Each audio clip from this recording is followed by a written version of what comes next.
Now this will not be a how to detect flood cars or anything else, just flood car thoughts, if you will.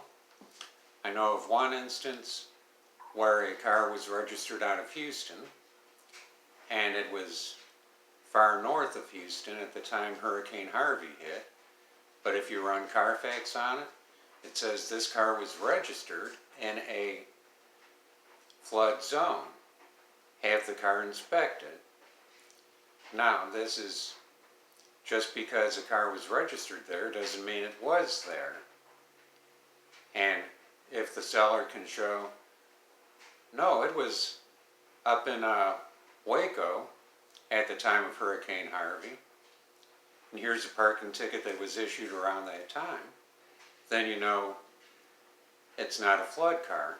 Now, conversely, and interject a moment if you'd be good enough to like, share, and subscribe, help the channel grow, it would be greatly appreciated.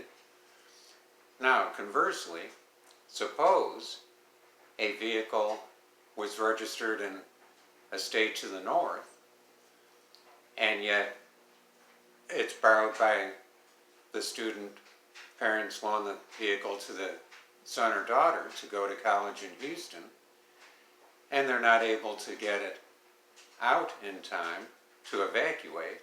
They catch a plane, the car's left behind, and it does suffer some flood damage.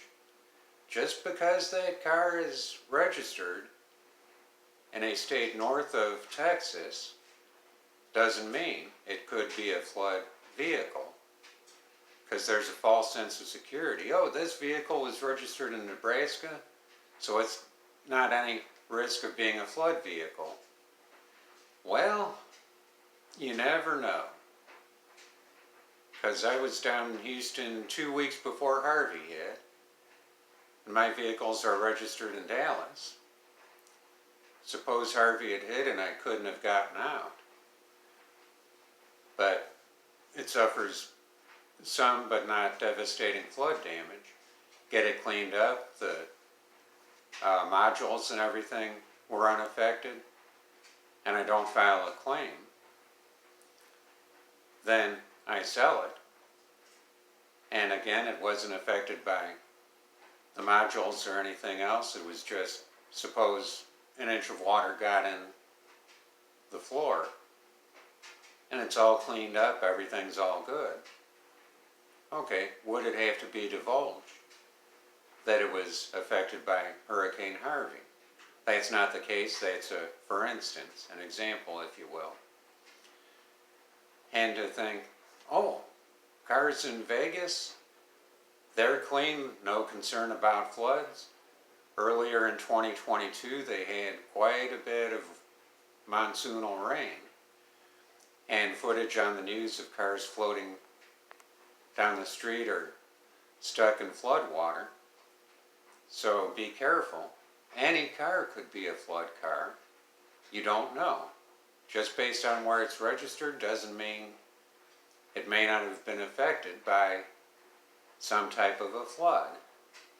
And even Phoenix, they get heavy rains, and you'll see at times where cars are up to their windshields in water. You just never know. So be cautious, don't fall for that false sense of security. Oh, this car was registered in Ohio, so it couldn't have been affected by a flood. Family could have been on vacation in Vegas, and the hypothetical inch of water on the floor, modules are all good, ECM, PCM, all those, plus whatever others some cars may have. They're unaffected, but it could be the insurance would total the car for that purpose. Or it's all cleaned up, carpets replaced, etc., and it's all good to go, and it wasn't turned into the insurance. So don't necessarily be afraid of cars that were registered in a flood zone but don't have a false sense of security with cars that were registered in a state far away from where a flood took place, because either case could be that the vehicle had been affected by a flood. Minimally, massively, who knows? But we know there's folks that clean up even heavily flooded cars that may not have been submitted to the insurance. So that's all we have for today, flood car thoughts. And take care, have a good one. See you next time through. Please like, share, and subscribe. Help the channel grow. It would be greatly appreciated. Thank you so very much. Have a good one.